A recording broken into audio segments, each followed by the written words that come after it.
இயேசுவின் ஜெப கோபுரம் ஊழியங்கள் வழங்கும்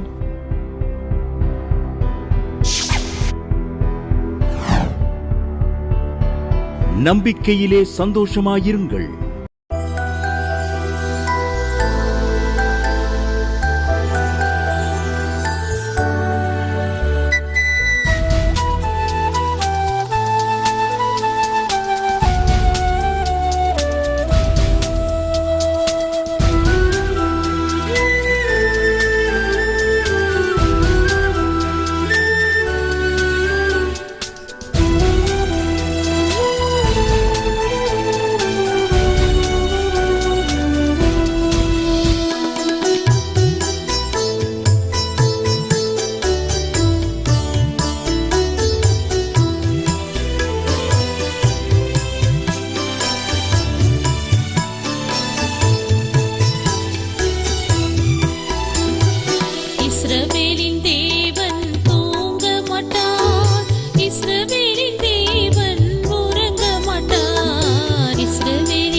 திசைவனையிலிருந்து ஷோபியாங்கிறவங்க எழுதியிருக்காங்க.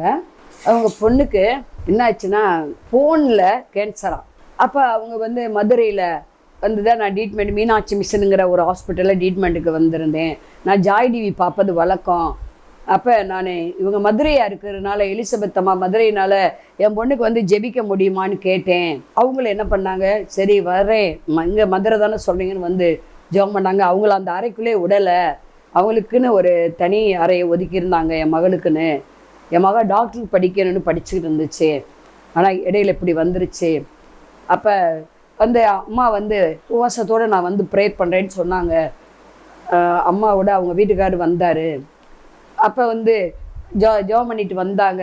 பார்த்தா கர்த்தர் ஒரு மிராக்கிள் பண்ணிட்டாரு.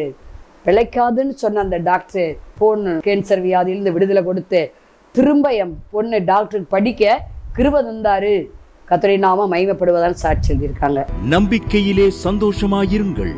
ஆண்டவராய் இயேசு கிறிஸ்து நாமத்தினால ஜாய் டிவி நேயர்களுக்கு அன்பான வாழ்த்துக்களை தேவ சமூகத்திலிருந்து கூறுகிறேன்.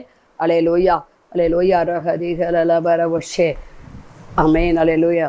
நீங்கள் ஒவ்வொரு வாரமும் ஜாய் டிவியில் ஞாயிற்றுக்கிழமை மாலை 7:30 மணிக்கு நம்பிக்கையிலே சந்தோஷமாக இருங்கள் நிகழ்ச்சியும், ஒவ்வொரு செவ்வாய்க்கிழமையும் மாலை 6:30 மணிக்கு நம்பிக்கையிலே சந்தோஷமாக இருங்கள் நிகழ்ச்சியும், ஒவ்வொரு வெள்ளிக்கிழமையும் காலை 8 மணிக்கு நம்பிக்கை டிவியில் நம்பிக்கையிலே சந்தோஷமாக இருங்கள் நிகழ்ச்சியும், யூடியூப்பில் ஒவ்வொரு ஜாய் டிவி யூடியூப்பில் ஒவ்வொரு வேலைக்கிழமையும் இரவு 8 மணிக்கு சிறப்பு செய்தியும் ஜெபம் என்ற தலைப்பிலையும், ஒவ்வொரு 1ஆம் தேதி மாலை 7 மணிக்கு யூடியூப்பில் வாக்குத்தத்த ஜெபம் நடக்கிறது. ஒவ்வொரு மாதமும் தேவனால் எல்லாம் கொண்டு பத்திரிக்கை வெளியிடுகிறோம். அது உங்களுக்கு ஆவிக்குரிய வாழ்க்கையில் வளருவதற்கு மிகவும் அது உங்களுக்கு ஆசீர்வாதமாக இருக்கும். எல்லா பகுதியும் அதில் இருக்கும். நீங்கள் எஸ்எம்எஸ் பண்ணினீங்கன்னா அல்லது அட்ரஸை ஃபோனில் நீங்கள் சொன்னீங்கன்னா நாங்கள் உங்களுக்கு இலவசமாகவே அனுப்பி விடுவோம். அதுக்கு எவ்வளோ காணிக்கைன்னு சிலர் கேட்பாங்க. ஆண்டவர் சொல்லலை, எவ்வளோ கொடுத்தாலும் வாங்கி அதில் போடுவோம். கர்த்தர் இதுவரை 15 வருஷமாக அந்த ஊழியத்தை நடத்தி வருகிறார். 16 இருந்து டிவி ஊழியம் நடக்கிறது. இதுவரையும் யார்கிட்ட நான் ஆண்டவர்கிட்ட ஊழியத்துக்கு வரும்போது சொன்னேன், ஏன்னா டிவி ஊழியம் பல ஆயிரங்களுக்கு நம்ம கொடுத்தாத்தே அது வெளியே வரும். நான் யார்கிட்டையும் கேட்க மாட்டேன் ஆண்டவரே, கடன் வாங்க மாட்டேன் அப்படின்னு சொல்லியே ஜெபம் பண்ணிகிட்டே வந்தேன். கடன் வாங்கி இந்த ஊழியத்தை செய்ய மாட்டேன், அடுத்த முறை நீங்கள் சேர்த்து வாங்கிக்கிங்கன்னு நான் இதுவரையும் டிவிக்காரங்கிட்ட சொன்னதே கிடையாது. இனிமேல் சொல்ல போகிறதும் இல்லை. காசு இருந்தால் போகட்டும் டிவி ஊழியம், இல்லையா நிறுத்துறேன். யாருக்கு நஷ்டம்? எனக்கு ஒன்றும் நஷ்டம் இல்லை. ஆண்டவர் தந்தா தானே நம்ம செய்ய போகிறோம். என் சரீர உழைப்பு, நேரம் எல்லாம் ஆண்டவருக்கு நான் கொடுத்துட்டேன். ஆண்டவர் சுகம் கொடுக்கறனால, பலன் கொடுக்கறனால, தேவையை சந்திக்கிறனால அந்த ஊழியம் செய்ய முடியுது, இல்லைன்னா செய்ய முடியாது. ஆகவே இந்த ஊழியங்களுக்காக நீங்கள் தயவாய் அனுதினம் ஒரு நிமிஷமாவது ஜெபிக்கும்படி தாழ்மையாக கேட்குறேன். இந்த ஊழியத்துக்கு உங்களால் என்ற காணிக்கை மாதம் அனுப்பி டிவி பங்காளர் திட்டத்தில் நீங்கள் இணையும்படி உங்களை அன்போடு கேட்குறோம். டிவி பங்காளர்களுக்காக நாங்கள் உபவாசித்து ஜெபிக்கிறோம். ஆண்டவர் சொன்னார், எழுதி வை, பேர்களை எழுதி வை, அவங்க தேவைகளை எழுதி வச்சு நீ ஜெபம் பண்ணு. நீ என்ன ஊழியத்தை விட்டுருவேன்னு என்னை பயமுறுத்துறியா? ஆண்டவர் கேட்டது. என்ன ஆண்டவரே, இந்த மாதம் இப்படி இருக்கே, அப்போ நான் விட்டுருவேன்.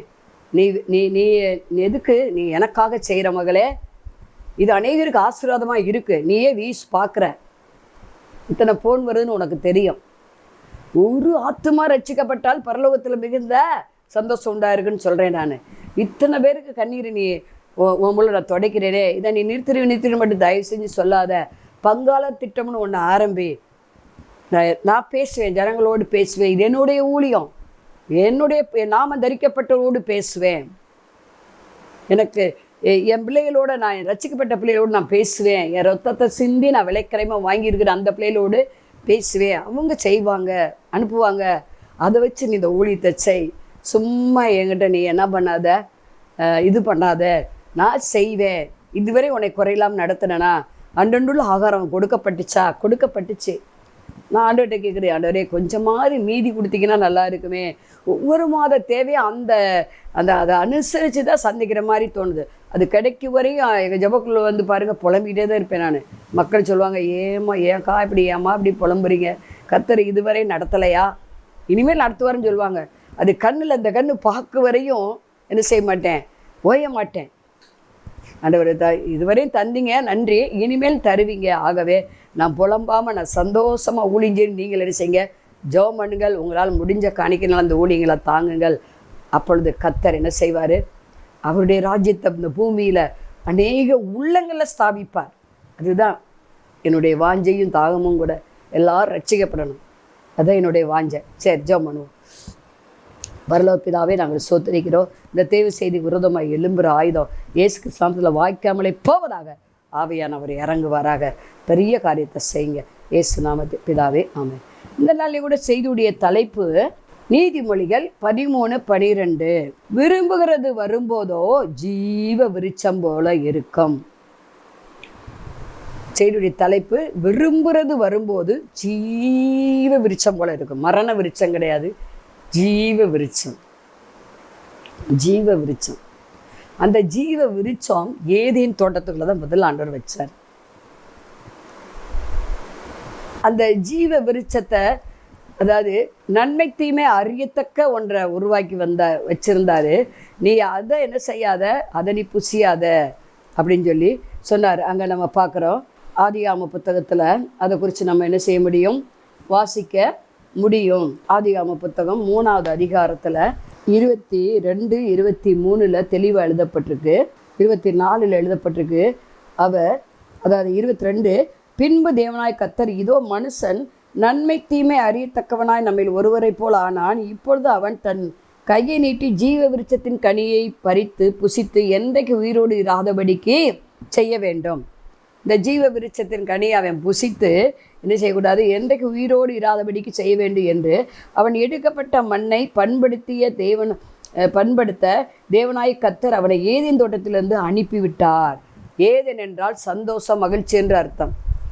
இப்போ மகிழ்ச்சிங்கிற அந்த தோட்டத்தை விட்டு துக்கம், வேதனை, பாடுகள், மரணம், வியாதி, பலவீனம், பிரச்சனைகள், தேவைகள் நிறைந்த பூமிக்கு அனுப்பிட்டார்.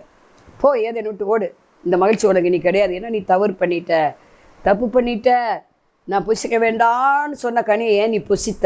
அப்புறம் என்ன பண்ணுறாரு, இந்த 24 அவர் மனுஷனை துரத்தி விட்டு ஜீவ விருட்சத்துக்கு போகும் வழியை காவல் செய்ய ஏதேன் தோட்டத்துக்கு கிழக்கே கேருபீன்களையும் வீசிக்கொண்டிருக்கிற சுடரொளி பட்டயத்தை வைத்தார். பார்த்தீங்களா, ஜீவ விருட்சத்துக்கு போயிற அந்த வழியை காவல் செய்ய என்ன பண்ணிட்டார் ஆண்டவர், ஏதேன் தோட்டத்துக்கு கிழக்கே கேருபீன்களையும் வீசிக்கொண்டிருக்கிற சுடரொளி பட்டயத்தை வைத்தார். பார்த்தீங்களா, யாரும் உள்ளே நுழைய முடியாது, அந்த ஏதேனுக்குள்ளே போகாத, சந்தோஷத்துக்குள்ளே வராத. அதனால தான் நீங்கள் நானும் பாருங்கள், எல்லா மனுஷட்டையும் விசாரித்து பாருங்கள், எப்போதும் சந்தோஷமாக இருக்கீங்களான்னா இல்லை. கொஞ்ச நாளைக்கு சந்தோஷம் வரும், பிறகு துக்கம், வேதனை, வருத்தம், பிறகு திரும்ப சந்தோஷம் வரும். உலக மக்கள்கிட்ட கேட்டு பாருங்கள். ஆனால் பிலிப்பியர் என்ன எழுதுகிற, பிலிப்பி 4:4 கர்த்தருக்குள்ளே எப்பொழுது சந்தோஷமாக இருங்கள் ஒன்று உங்களுக்கு மறுபடியும் சொல்லுகிறேன். சகரியாவில் எழுதப்பட்டு இருக்கிறது, கர்த்தருக்குள்ள மகிழ்ச்சியாக இருப்பதை உங்களுடைய பலன். நீதிமொழியில் சாலமோன் எழுதுகிறாரு, மன மகிழ்ச்சி நல்ல ஔஷதம் அப்படிங்கிறாரு. அப்போ இங்கே நம்ம பார்க்குறோம், இந்த ஜீவ விருட்சமாகிய சந்தோஷம், சமாதானம், நித்திய ஜீவன். அலே லோயா, அலே லோயா, அலே லோயா, ரக அதிகா பாபா லபாரா. இந்த ஜீவ விருட்சத்தின் கனியை புசிக்கும்படி அங்கே வெளிப்படுத்தல் விசேஷம் 21:22 நீங்கள் பார்த்தீங்கன்னா அங்கே தெளிவு எழுதப்பட்டிருக்குது. அப்போ இங்கே நம்ம பார்க்குறோம், இந்த விரும்புகிறது வரும்போது ஜீவ விருட்சம் போல் இருக்கும். மரண விருட்சம் கிடையாது, தீமை விருட்சம் கிடையாது, ஜீவ விருட்சம், நன்மை தருகிற ஒரு விருட்சம். ஆண்டவர் தீமையை பாராத ஒரு சுத்த கண்ணராக இருக்கிறார். சரி, ஆனால் நீண்ட நாள் காத்திருக்க வேண்டியது இருக்குது. நெடுநாளாய் காத்திருத்தல் இருதயத்தை இலக்கிய பண்ணி. இதை பார்த்து கொண்டு இருக்கிற அருமையான சௌனை சௌரி, எவ்வளோ நாளாக காத்திருக்கீங்க. சில விண்ணப்பங்களுக்கு, வேண்டுதலுக்கு, ஜபத்துக்கு, உங்களுடைய பொருத்தனைக்கு ஆண்டவர் பதில் கொடுத்துட்டாரு. சில இது நீங்கள் பொருத்தனை பண்ணி கூட வச்சுருக்கீங்க கண்ணீரோட, ஆனால் இன்னும் வரலை, பதில் வரலை. அப்படிப்பட்டவங்களுக்கு தான் ஆண்டவர் சொல்கிறாரு, நீங்கள் விரும்பினது வருகிறது, அது ஜீவ விருட்சம் போல காணப்படுகிறது. ஏசாயா 40:31 சொல்லுகிறது, கர்த்தருக்கு காத்திருக்கிறவர்கள் என்ன செய்வாங்களாம், புது பலன் அடைவார்களாம். புது பலன் அடைவாங்க. எப்படி? புது பலன். பழைய பலன் போயிடுது, பழைய வாழ்வு போயிடுது, பழைய தீமை போய்கிறது, பழைய தரித்திரம் போய்கிறது, பழைய வியாதி போய்கிறது. கிறிஸ்துக்குள் ஒருவன் வந்துவிட்டால் பழையன கழிந்தன எல்லாமே புதிதாயின. பார்த்தீங்களா, பழசெல்லாம் ஒழியுது. பழைய தரித்திரம், பழைய விபச்சாரம், வேசித்தனம், பழைய சுபாவங்கள், பழைய வாழ்வு, பழைய பாவ வாழ்வு எல்லாம் போயிடுது. நீங்கள் எதுக்காக ஜெபிக்கிறீங்க? காத்திருக்கீங்களா? அந்த காரியத்தில் கர்த்தர் புது பலனை தருகிறார். நான் கர்த்தர் எனக்கு காத்திருக்கிறவர்கள் புது பலன் அடைவார்கள், கழுகை போல செட்டைகள் அடித்து எழும்புவார்கள், ஓடினால் இளைப்படைய மாட்டார்கள், நடந்தாலும் சோர்வடைய மாட்டார்கள், பழத்தின் மேல் பலன் அடைந்து சீயோனை காண்பார்கள். நீண்ட நாள் காத்திருக்கீங்களா? ஒரு வியாதி நீங்கள் காத்திருக்கீங்களா? கவலைப்படாதீங்க. இந்திய ரட்சணை இதுவே அணுக்கிற காலம். சுகம் தருகிறார், பலன் தருகிறார். ஊழியத்துக்கு போதுமான பணம் இல்லையா? கர்த்தர் தருகிறார். காத்திருக்கீங்களா? அது ஜீவ விருட்சம் போல வருகிறது. உங்கள் பிள்ளைங்க படிப்புக்காக காத்திருக்கீங்களா? ஞானத்துக்காக காத்திருக்கீங்களா? இந்த முறை ஃபெயில் ஆகிட்டேன்னு நினைக்கிறீங்களா? இல்லை, ஜீவ விருட்சம் போல அவங்க மார்க்கு வரப்போகுது. அவங்கள கர்த்தர் ஆசீர்வதிக்க போகிறாரு.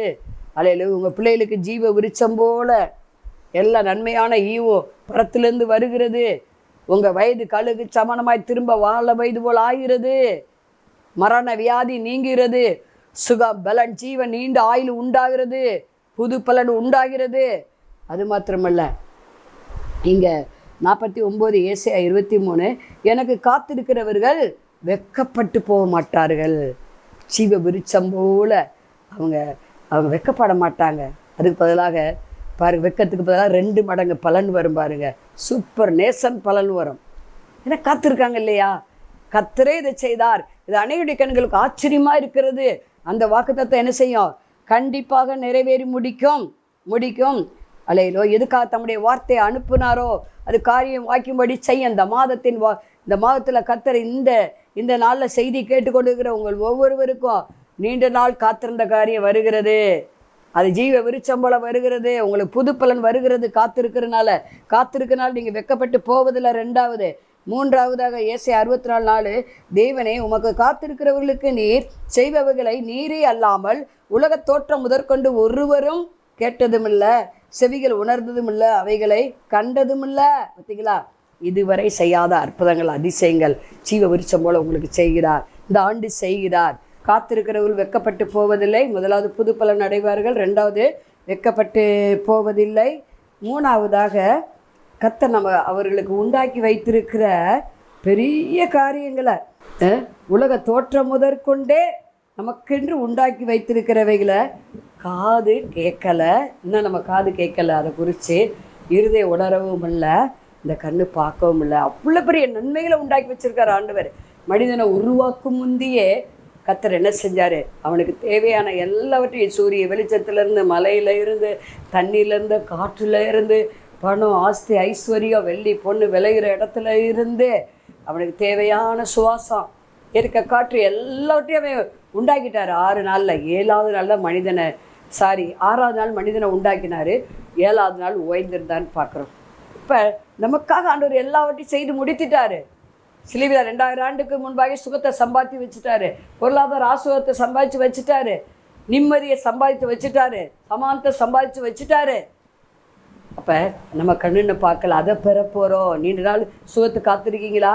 பணத்துக்கு காத்திருக்கீங்களா? வெளிநாட்டு வேலை காத்திருக்கீங்களா? அல்லேலூயா. சமாதானத்துக்காக காத்திருக்கீங்களா? வீட்டில் விடுதலைக்காக காத்திருக்கீங்களா? குடும்பமாக ஆண்டவரை பின்பற்றணும்னு காத்திருக்கீங்களா? அல்லேலூயா. ரேகாதகலல வர உஷே ஊழியத்தில் பிரான்ச் போடணும், சபை ஆரம்பிக்கணும்னு காத்திருக்கீங்களா? நிறைய இடங்களில் ஜெபக்கூட்டத்தை வைக்கணும்னு காத்திருக்கீங்களா? என்ன எது பிள்ளைய படிப்பு காத்திருக்கீங்களா? நீட்டுக்கு இந்த வருஷமாவது கிடைக்குமான்னு காத்திருக்கீங்களா? கர்த்தர் என்ன செய்வார்? நிச்சயம் அவர் உண்டாக்கி வைத்திருக்கிறத நிச்சயம் தருவார். அவர் ஏற்கனவே செய்து முடித்துட்டாருங்க. நம்ம விசுவாசத்தோடு அதை என்ன செய்யணும்? பெற்றுக்கொள்ள வேண்டும், பெற்றுக்கொள்ள வேண்டும். நீதிமொழிகள் 10:24 சொல்லுது, நீதிமான் விருப்பம் கொடுக்கப்படும், துன்மார்க்கர் பயப்படுகாரி அவனுக்கு வந்து நேரிடும். நம்ம நீதிமானாக இருக்கமா? நீதிமானாக இருக்கமா? இயேசு ரத்தத்தினால் கழுவப்பட்ட நீதிமானாக இருக்கமா? அவர் ஆவினால் நடத்தப்படுகிறவளாக இருக்குமா? அப்பொழுது ஜீவ விருட்சம் போல நிச்சயம் புது பலன் வரும். நம்ம வெக்கத்துக்கு போல 2 மடங்கு பலன் வரும். நம்ம அவர் ஆதி முதற்கொண்டே மனிதனுக்கு உண்டாக்கி வைத்திருக்கிற எல்லா நன்மைகளும் ஆசீர்வாதங்களும் நம்மளை தேடி வரும். அதே போல் நம்ம விருப்பமெல்லாம் நிறைவேற்றுவார். இதே விருப்பத்தை நிறைவேற்றுவார். மகன் அப்பம் கேட்டால் கல்லை கொடுப்பானா? மீனை கேட்டால் பாம்பை கொடுப்பானா? அங்கே வெளிப்படுத்தி 2:7 சொல்லுகிறது, எபேசி சபைக்கு சொல்கிறார், ஜெயங்கொள்ளுகிறவன் எவனோ அவன் என்ன செய்வான்? இந்த ஜீவ ஆவியானவர் சபையில் சொல்லுகிறதை காதுலம் கேட்க கடவன். வெளிப்படுத்தி 2:7 ஜெயங்கொள்ளுகிறவன் எவனோ அவனுக்கு தேவனுடைய பரதீசின் மத்தியில் இருக்கிற ஜீவ விருட்சத்தின் கனியை புசிக்க கொடுப்பேன் என்று எழுது. ஜீவ விருட்சம் பரலோகத்தில் மத்தியில் இருக்குது, சென்ட்ரலில் இருக்குது, மத்திய கவர்மெண்ட் மாதிரி அது. அப்போ ஜீவ விருட்சம், அப்படிப்பட்ட ஜீவ விருட்சத்தை ஆண்டவர் தருகிறார். ஜீவ விருட்சம் அது விரும்புகிறது வரும்போது அது ஜீவ விருட்சம் போல சந்தோஷம், சமாதானம், ஆரோக்கியம், பண்டிகை நாட்களாய் உங்கள் துக்க நாட்கள் மாறிப்போகும். உபவாசம் பட்டு ஜெபிக்கிறீங்களா? இரவில் விழுத்திருந்து ஜெபிக்கிறீங்களா? அல்லேலூயா, அல்லேலூயா. நீங்கள் விரும்புகிறது ஜீவ விருட்சம் போல வரும். மகன் அப்போ கேட்டால் கல்லை கொடுப்பானா? மீனை கேட்டால் பாம்பை கொடுப்பானா? முட்டை கேட்டால் தேலை கொடுப்பானா? நீங்கள் விரும்புகிற காரியத்தை நிச்சயம் என்ன செய்வார்? ஆண்டவர் கண்டிப்பாக செய்வார். சந்தேகமே இல்லை. சட்டைகளை அடித்து புது பலனோடு நீங்கள் என்ன செய்வீங்க? கண்டிப்பாக எலும்புவீங்க. வயசாச்சு நடக்க முடியாமல் உட்கார மாட்டீங்க, சோர்வடைய மாட்டீங்க. காண்டாமிருத்த பலனை கர்த்தர் உங்களுக்கு தருவார். உங்கள் வயது கழுகு சமணமாய் திரும்ப வாழ வயது போல் ஆகும். இங்கே நான் பார்க்குறோம், சங்கீதம் 37:9 பொல்லாதவர்கள் அறுப்புண்டு போவார்கள், கர்த்தருக்கு காத்திருக்கிறவர்களோ பூமி சொந்தரிப்பார்கள். பாருங்கள், நீங்கள் காத்திருக்கீங்களா? நிச்சயம் உங்கள் சத்துருக்களை துரத்துவார் ஆண்டவர். பூமியை சொந்தரிக்கும்படி வைப்பார். ஒரு குழந்தைக்கு காத்திருக்கீங்களா? ஆண்டவர் 2 பேபியை தரப்போகிறார். இது நான் எங்கள் அண்ணாவில் பார்த்துருக்கேன். ஒரு சௌரி ஒரு பிள்ளையும் இல்லைன்னு 7 வருஷம் 8 வருஷமாக குழந்தை இல்லை. நல்ல வசதி வாய்ப்பு குழந்தை இல்லை. எவ்வளவோ ட்ரீட்மெண்ட்டு கருத்தரிப்பு மையத்தில் போய் எத்தனையோ ட்ரீட்மெண்ட்டு லட்சக்கணக்கான செலவழிச்சாங்க. நான் கண்ணீரோடு வெளியூர்லேருந்து ஒரு நாள் நம்ம ஜெபக்கூட்டத்துக்கு வந்தாங்க. ஜெபம் பண்ணோம். அந்த அழுதாங்க, காலில் விழுந்துட்டாங்க 2 பேரும், ஹஸ்பண்ட் ஒய்ஃபு. ஐயோ, என் காலில் விழுகாதீங்க, ஆண்டவர் காலில் விழுங்க. ஆண்டவர் காலை மனிதன் காலை விழுகக்கூடாது. நிறைய பேர் அப்படித்தான் புறஜாதியிலேருந்து வரவங்க காலத்தை விழுக பார்ப்பாங்க, காலை தொட்டு கும்பிடுவாங்க. அதெல்லாம் செய்யவே கூடாது. ஆண்டவருக்கு தான் மகிமை செலுத்தணும். குழந்தை கொடுக்கறது அவர். நம்முடைய வேலை விண்ணப்பம், அவங்களுக்காக பரிந்து பேசி ஜெபிக்கிற வேலை தான் ஊழியக்காரருடைய வேலை. அற்புதம் செய்து அவருடைய வேலை, அவருடைய வேலை. ஏன்னே அவரே மட்டும் சேவிங்க அப்படின்னு சொன்னேன். நிச்சயமாக ஆண்டவர் என்ன செய்வார், உங்களுக்கு வருகிற வருஷத்தில் ஒரு குமாரனை அணைத்து கொண்டு இருப்பீங்க. உற்பத்தி காலத்தில் குமாரனை அணைத்து கொண்டு இருப்பாய். சுனை மேலே பார்த்து எலியா சொல்கிறார் இல்லையா? அதே போல் ஆபிரகாமை பார்த்து உற்பத்தி காலத்தில் ஒரு மனைவி என்ன செய்வா, குமாரனை அணைத்து கொண்டு இருப்பாய். குழந்தை பிறந்ததா? பிறந்தது. பாருங்கள், அவங்களுக்கு எல்லாம் இருக்குது, அதை அணிவிக்கிறது குழந்தைலேன்னு சொன்னாங்க. பாருங்கள், ரெட்டை குழந்தை ஆணையும் பெண்ணையும் கற்றுக் கொடுக்குறாரு ஒரே பிரசவத்தில். அவங்களுக்கு அவ்வளோ சந்தோஷம். பாருங்கள், அம்மா சொல்லி ஜெபிச்சாங்க, ஆணையும் பெண்ணையும் பெற்று பூமியை நிரப்புங்கன்னு சொல்லி வசனம் இருக்குது. நான் வசனத்தை சொல்லி ஜெபிப்பது உண்டு. ஆணையும் பெண்ணையும் பெற்று பழகி பெருகி பூமியை நிரப்புங்கள். ஏன்னா கிறிஸ்துக்குள்ள ஆணென்றும் பெண்ணென்றும் இல்லை, ரெண்டு பேரையும் ஆண்டவர் தான் உண்டாக்குறார் இல்லையா? அப்போ ரெண்டு குழந்தையை தாங்க ஆண்டவரே. ஒன்றுக்கு கதறாங்க, அதனால் அண்ணாளுக்கு 5 குழந்தைய எக்ஸ்ட்ரா தந்தீங்களே, தெய்வலே இந்த உங்களுக்கு தாங்கன்னு சொல்லி நல்லா உவாசத்தோடு கண்ணீரோடு, உவாசத்துக்கு வந்தால் உவாசத்தோடு தான் ஜெபம் பண்ணுவோம். அப்போ அப்படி உடனே பாருங்கள், மறு வருஷத்தில் ஆளுக்கு ஒரு தாய், அந்த ஹஸ்பண்ட் ஒய்ஃப் ஆளுக்கு ஒரு பிள்ளையை தூக்கிட்டு வராங்க. எனக்குன்னா அவ்வளோ சந்தோஷம். அப்போ அவங்க விரும்புகிறது வந்துச்சு, ஜீவ விருச்சம்பளம் இருந்துச்சு. ஆண்டவருக்கு ஒரு நன்றி காணிக்கை கொடுத்துட்டு என்ன செஞ்சாங்க, ஊழியத்துக்கு ஒரு நன்றி காணிக்கை கொடுத்துட்டு ஜெபம் பண்ணிட்டு போனாங்க. அங்கே நம்ம பார்க்குறோம், பூமியை சுதந்திரித்து கொள்ளுவார்கள். எத்தனையோ பேர் கத்தரு காத்திருந்தாங்க. ஜெபம் பண்ண வீடு வாங்குறாங்க, காரு வாங்குறாங்க, பங்களா வாங்குறாங்க, நிறைய வீடு வாடகைக்கு விடுறாங்க. பூமி சுதந்திரிக்காங்க. நான் சொல்லுவேன், இன்னும் எனக்கு ஒரு வீடு கிடைக்கலையே, 20 வருஷம் ஆச்சே, 30 வருஷம் ஆச்சே, காத்துருங்க, பெரிய வீடை தரப்போறாரு. நீங்கள் ஒரு சொண்டில் இடம் கேட்குறீங்க, வீடு ஆண்டவர் 7 சென்டில் கூட தருவார். அதே மாதிரி தந்திருக்காரு. 3 பிள்ளைகளுக்கு 3 வீடை கொடுத்துருக்காரு, 4 பிள்ளைகளுக்கு 4 வீடை கொடுத்துருக்காரு. வாடகை வீட்டில் இருந்தவங்களை கத்தர் உயர்த்திருக்காரு. பூமி சுதந்திரிச்சாங்க. அப்போ கத்தருக்கு என்ன செய்யணும், காத்திருக்கனால வெட்கப்பட்டு போக மாட்டோம். கழுகு போல செட்டையில் எடுத்து எலும்புவோம். ஜீவ விரிச்ச போல் நம்ம காத்திருந்தது வரும். நம்ம நினைச்சதை விட வேண்டிக் கொண்டதை விட கத்தர் அதிகமாய் செய்கிறவராக இருக்கிறார். ஒருத்தர் யோவானில் பார்க்குறோம், 5ஆவது அதிகாரத்தில் 3:3 பிரசா குளத்தில் பல வருஷமாக 38 வருஷமாக காத்திருக்கான் சுகத்துக்காக. எப்போமாவது தேவதூதன் வந்து இந்த பிரசா குளத்தை கலக்குவார். இவன் எல்லாம் எந்திரிச்சு போவங்களையும் யாராவது அதில் மூழ்கிடுவாங்க, சுகம் பெற்றுட்டு போயிடுவாங்க. ஆனால் இவன் பல வருஷமாக, கிட்டத்தட்ட 38 வருஷமாக காத்திருக்கு. ஆனால் பாருங்கள், ஆண்டவர் அந்த இடத்துக்கு வந்தார். நீ சுகமானு விரும்புறியாப்பா? அவன் சொன்னான், ஆமாண்டவரே, நான் போகங்குள்ளேயும் வேற யாராவது இந்த மூழ்கிறாங்க, அந்த பிரசா குளத்தில் சுகம் பெற்றாங்க, என்னை கூட்டிகிட்டு போகிறதுக்கு யாருமே இல்லைன்னு ஓன்னு ஒப்பேர் வச்சிருப்பான். ஆண்டவர் அதை பார்த்தாரு. நீ ஒன்றே நீ பிரதேச குளத்தோடி அவனெல்லாம் முக்கெல்லாம் செய்யலை, நீ போ, பாவம் செய்யாத, போ, நீ சுகமானாய், அதிக கேடாங்கன்னா அது ஒன்று உனக்கு வராதபடினே பாவம் செய்யாத. ஏன் சில காத்திருக்க வேண்டியது இருக்குது. நம்ம விரும்பினது ஜீவருச்சம் போல வருவதற்கு நம்முடைய பாவங்களே தடையாக இருக்குது. அவனுடைய பாவத்துக்கு தடையாக இருந்திருக்கு. இனி பாவம் செய்யாதுன்னு எச்சரிச்சாரு. அதே மாதிரி திமிர்வாதக்காரனை பார்த்து பாவம் செய்யாதேன்னு சொன்னார். அப்போ பாவத்தினால்தான் காத்திருக்க வேண்டியது இருக்குது சில காரியங்கள். நம்ம நீதி நேர்மையெல்லாம் அவருக்கு ரொம்ப குப்பையாக இருக்கிறது. ஆனால் எதனாலேன்னு நீங்கள் ஜெபம் பண்ணுங்களேன், கர்த்தர் செய்வார், பேசுவார், நம்மளோட பேசுவார். என் கூட பேசிகிட்டு இருந்தார், பேசுவார். நான் இந்த ஊழியங்களுக்காகத்தான் நான் ஆண்டவர்கிட்ட கேட்பேன், இவ்வளோ தேவை இருக்கே ஆண்டவரே அப்படின்னு. ஆண்டவரே புலம்பிக்கிட்டே இருக்கேனே இரவும் பகலும், ஏன் தேவைக்கெல்லாம் ஒன்றுமே நான் கேட்டதில்லை. எனக்கு உடுத்த ஆண்டவர் கொடுக்குறாரு. யார் மூலமாவது புடவை வந்துடும், எனக்கு பார்சல் வந்துடும். யார் மூலமாவது என்ன செய்யும், சாப்பாடு வந்துடும். எனக்கு ஒன்றும் பிரச்சனை இல்லை. இன்றைக்கி ஆண்டவரே இந்த சாதாரண லெமன் ஜாம் சாப்பிட்டா நல்லா இருக்குன்னு நினைப்பேன். யாராவது தூக்கில் கொண்டுட்டு வருவாங்க. இப்படி தான் வாழ்க்கையில் நடக்குது.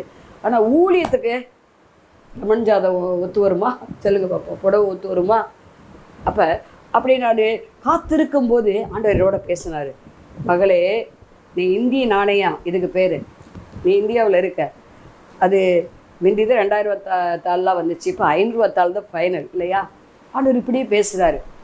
5 ரூபா தாள் உனக்கு எத்தனை வேணும் சொல்லு, இப்படி பேசினார். உண்மையிலே ஆக இதெல்லாம் ஆண்டவரே, நான் பணத்துக்கு வேணுமேனு கதறிக்கிட்டு இருக்கேன். பண தேவையில் நினச்சி நீங்கள் அதை 500 ரூபா தாளுன்னு சொல்லிட்டீங்களே, அப்புறம் என்ன, அது பேப்பர் தான், அது உண்மை தானே? ஆண்டவர் அந்த வெளிப்பாடை கொடுத்தாரு. இப்போ எனக்கு அந்த பாரமே போயிடுச்சு. 500 தாள். அப்போ எத்தனை தாள் வேணுமோ ஊழியத்துக்கு கேட்டு நம்ம என்ன செய்வோம்? ஆண்டவர்கிட்ட வாங்கிடுவோம். யார் உள்ளத்துலையாவது பேசுவார். ஒரு 500 தாள் அனுப்புரில் பேசுவார், 2 500 தாள் அனுப்புரில் பேசுவார். ஆண்டவர் அந்த பாரத்தை லெகுவாக்கிட்டார். காத்திருந்ததுனால அந்த பாரம் இப்போ எனக்கு இல்லை. இந்த 500 தாளை ஆண்டவர் எங்கிட்ட இருந்து தருவார். எத்தனை தாள் கேட்டாலும் அவர் யார் உள்ளத்துலையாவது பேசுவார். நிறைய பேர் சும்மா வச்சுருக்காங்க ரூபாயை. ஆண்டவருடைய ராஜ்யத்துக்கு சுவிசேஷத்துக்கு அறிவி கொடுத்தா எவ்வளோ நல்லா இருக்கும். ஃபாதர் பாடும் போல் பணம் கிடச்சா நீ சுவிசேஷத்துக்கு விதை, அநீதியான பொருட்களால் சிநேகிதரை சம்பாதி. அந்த என்ன வரணும், எல்லாருக்கும் வரணும், எல்லாருக்கும் வரணும். நிறைய ஓடப்பிள்ளை கல்யாணத்துக்கு கொஞ்சம் கொஞ்சமாக பாத்திரம் வாங்கி வச்சுருந்தேன். ஒரு 7 அப்பா கிடையாது, அதுக்கு அம்மாவும் இல்லை. கல்யாணம் வச்சுருந்தாங்க, கூட சொந்தக்காரங்களாம் சேர்ந்து கல்யாணம் பண்ணிக்கணும். அப்போ எங்கள் வீட்டில் வந்து கேட்டாங்க, ஏதாவது உதவி செய்ய முடியுமா? இப்போ நான் சொன்னேன், என்ன இருக்குது என் வீட்டில்? ஒன்றுமே இல்லையான்னு. பாத்திரங்கள் ஆண்டு சொன்னார், உன் மகளுக்கு நீ சில்வர் பாத்திரம்லாம் வாங்கி வச்சுருக்கீல்ல, கொஞ்சமாக காசத்தை அதை கொடுனாரு. அப்படியே கொடுத்துட்டேன். அப்படியே சில்வர் 5.5 பெட்டி பானைக்குன்னு பார்த்தீங்கன்னா எங்கள் சம்மந்தார் சொல்லிட்டாங்க, அண்ணி நீங்கள் எதுவுமே எங்களுக்கு கொடுக்க வேண்டான்ட்டாங்க. எல்லா பாத்திரமும் எங்கள் வீட்டில் இருக்குது. பார்த்தீங்களா? அதுதாங்க காத்திருந்து வருகிற பலன். நீங்கள் தேவ ராஜ்யம் பரவுவதற்கு, எல்லாம் ரட்சிக்கப்படுவதற்கு, சுவிசேஷம் உலகெங்கிலும் போவதற்கு நீங்கள் உங்கள் கரத்தை நீட்டுங்க. காத்திருந்தீங்கன்னா அவங்களுக்கு ஜீவ விருட்சம் போல் வரும். உற்சாகம் பண்ணுவோம். பரலோக பிதாவே நம்மை சொத்துரிக்கிறோம், துதிக்கிறோம். ஆவியானவர் இறங்கும்படி அச்சபிக்கிறோம். இதை பார்த்து கொண்டு இருக்கிற ஒவ்வொரு மேலே உடைய வல்லமை இறங்கட்டும், மகிமை இறங்கட்டும்.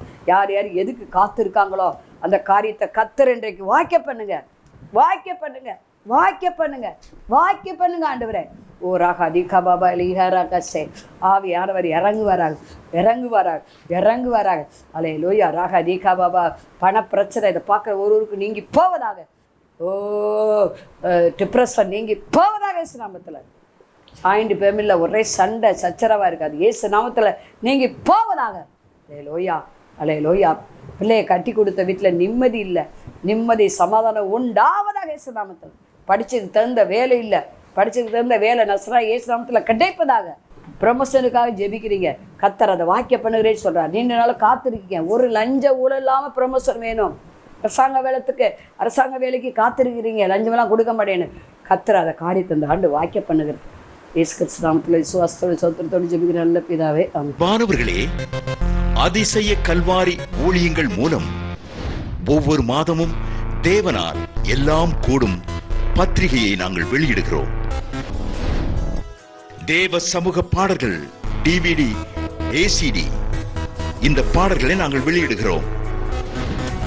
அதிசய கல்வாரி ஊழியம் இது தீர்க்க தரிசன ஜெப ஊழியமாக நடைபெறுகிறது. இந்த ஊழியங்களுக்காக ஜெபிக்க, காணிக்கையை அனுப்ப தாங்க மறவாதிருங்கள். ஜெபிக்கிற, கொடுக்கிற, உழைக்கிற உங்கள் ஒவ்வொருவரையும் ஆண்டவர் தாமே ஆபிரகாமை ஆசீர்வதித்தது போல சகல விதத்திலும் உங்களை ஆசீர்வதிப்பாராக. ஆமென். அன்பிற்குரியவர்களே, இந்த ஊழியத்தை உங்கள் காணிக்கைகளால் தாங்குபவர்களின் கவனத்திற்கு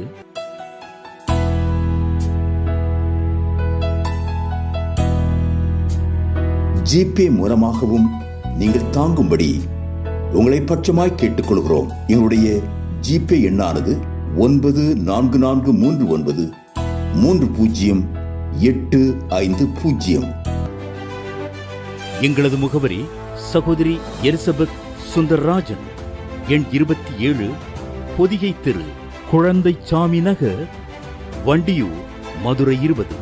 செல்போன் எண்கள் 9484177765 9095328172 மற்றும் 9439308550.